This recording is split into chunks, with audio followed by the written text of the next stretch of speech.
That Iga Świątek has accepted a 1-month suspension under the tennis anti-doping program. Tennis is facing a crisis, and it's not just about banned substances, it's about trust.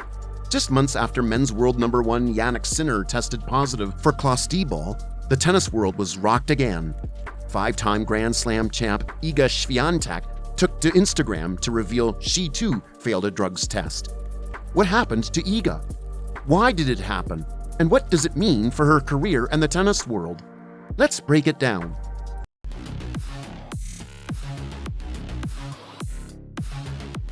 Here's the shocker. Iga's blood sample tested positive for trimetazidine, a banned heart medication. The catch? The amount was so small that it raised questions instead of answers. But the fallout? Huge. The news exploded, leaving fans stunned and the tennis world scrambling for explanations. Even more surprising? This wasn't new information.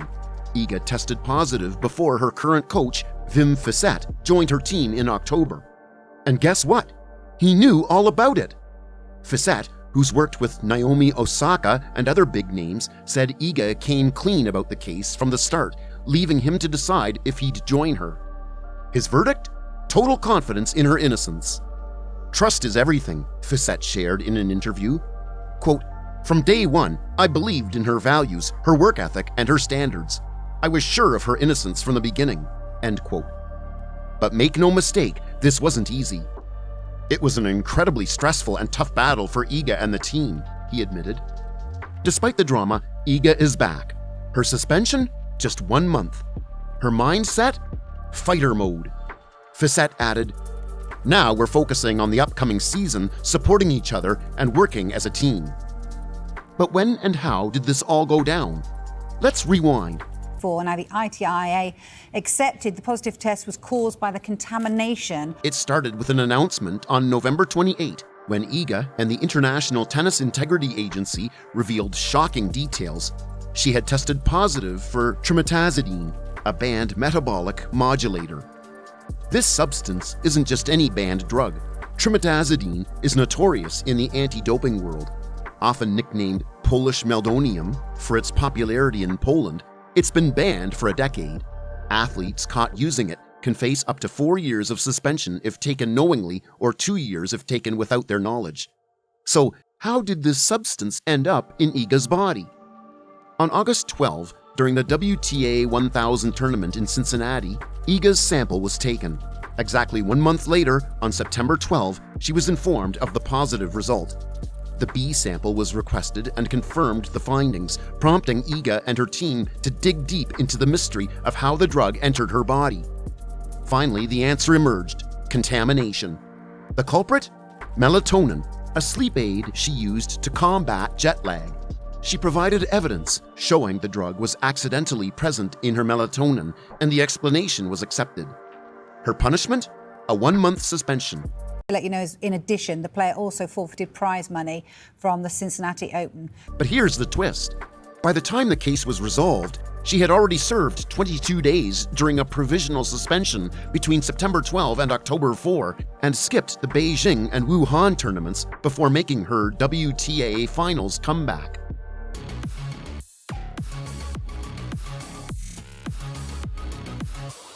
Now, Polish journalist Paweł Wilkowicz, a multiple award-winning reporter, dissected Iga's case and called it a case of bad luck. Until recently, athletes believed supplements were risky due to production issues, but medications were safe. That's no longer the case, he said. Why? Because of advancements in anti-doping technology. The standards for drug production haven't dropped, but the sensitivity of lab equipment has skyrocketed. We can now detect absurdly low concentrations of substances, he explained. How low? Picture this: a single drop of a banned substance dissolved in an Olympic-sized swimming pool. That's the level we're talking about. The journalist pointed out similar cases where contamination led to doping scandals. Iga Świątek and Polish kayaker Dorota Borowska both tested positive for substances that entered their system through skin contact or massage. But here's where Iga's case gets interesting. Why did she receive just a 1-month penalty when others, like skater Kamila Valieva, faced 4 years, or tennis player Nicole Bartonkova got 6 months? Wilkowicz broke it down. First, he talked about the frequent testing. Quote, "As an elite player, Iga is tested very often. The positive result came between 2 clean tests, narrowing the contamination window to just 10 days." End quote. But that's not all. Unlike Bartonkova's case, which involved a dietary supplement, Iga's situation stems from a medication she's been using for years. And here's where it gets really tricky. Melatonin, the substance in question, isn't treated the same everywhere. In Poland, it's sold over the counter, which makes this case even more complex.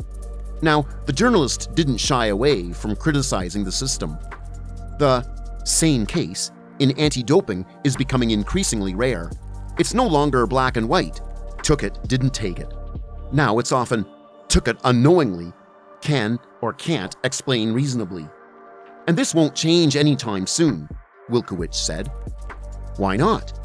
The ultra-sensitive equipment in anti-doping labs leaves no room for error, detecting even the tiniest traces of substances. Yes, it's harder to be sure that even medication isn't contaminated. Yes, the detected concentrations are sometimes so low that it's difficult to argue they had any performance-enhancing effect, he added. But there's no easy fix. Introducing thresholds for banned substances might sound logical, but it could open the door for cheaters to microdose, the reporter argued. For Wilkowicz, the lesson is clear. Even those without doping intent need to explain themselves. It's probably a good thing that even those who didn't mean to cheat have to justify themselves occasionally, even if they're national treasures, he concluded. Now, the reactions from the tennis community did not stop there, with some of the takes being quite intense. First up, Simona Halep. I feel disappointed, I feel mad, I feel frustrated. The former world #1 didn't hold back, blasting the ITIA in a scathing social media post. "I'm sitting here trying to understand, but it's impossible," she wrote. Quote, "Why is there such a huge difference in treatment and judgment? I lost 2 years of my career, countless sleepless nights, and endured endless anxiety only to prove it was contamination." End quote. But then there's also Yevgeny Kafelnikov, the former world #1 and 2-time Grand Slam champion. His stance? Zero tolerance forever. Kafelnikov didn't mince words, tweeting, quote, "Why didn't I just use steroids so I could play 300 matches a year instead of 170? This is a shame for tennis," end quote. He doubled down, calling for lifetime bans for any player caught using banned substances. Quote, "No excuses, zero tolerance, no matter who you are," end quote. Okay, and what now? What happens next? Well, tennis is in chaos and fans are furious. It's not just about failed tests anymore, it's about trust. Months after Sinner's Clostebol controversy, the sport is facing another backlash after Iga revealed her positive test. The common thread? Secrecy. Fans feel betrayed, and here's why. First, the Sinner case. His team argued that Clostebol contamination came from his physiotherapist, Giacomo Naldi, who used an over-the-counter spray to treat Sinner's finger. The problem? Naldi didn't wear gloves while massaging Sinner, leading to the unintentional exposure. Sinner avoided a ban, but WADA is appealing, so his nightmare isn't over. Fans? They're still outraged, claiming favoritism and pointing to the lack of transparency as the real scandal. Now, compare that to Tara Moore's story. The lesser-known British tennis player lost 19 months of her career before proving her innocence. The culprit? Contaminated meat. But unlike Sinner, Moore didn't have a dream team or deep pockets to defend her right away.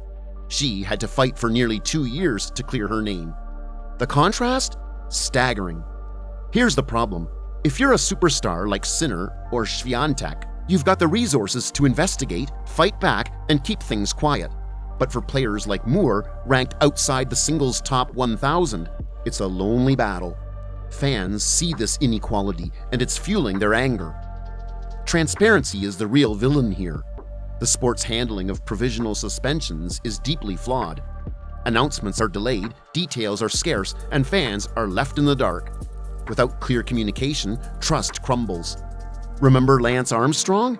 His years of undetected doping left the sports world scarred, and tennis fans are seeing echoes of that distrust today. Some are calling for immediate public announcements of provisional suspensions to level the playing field. But even that's not a perfect solution. It could ruin careers before the truth comes out. So here's the big question. Can tennis rebuild trust, or is it too late? One thing's for sure. The current system isn't working, and it's the players, the fans, and the sport itself that are paying the price. Let us know. What's the solution?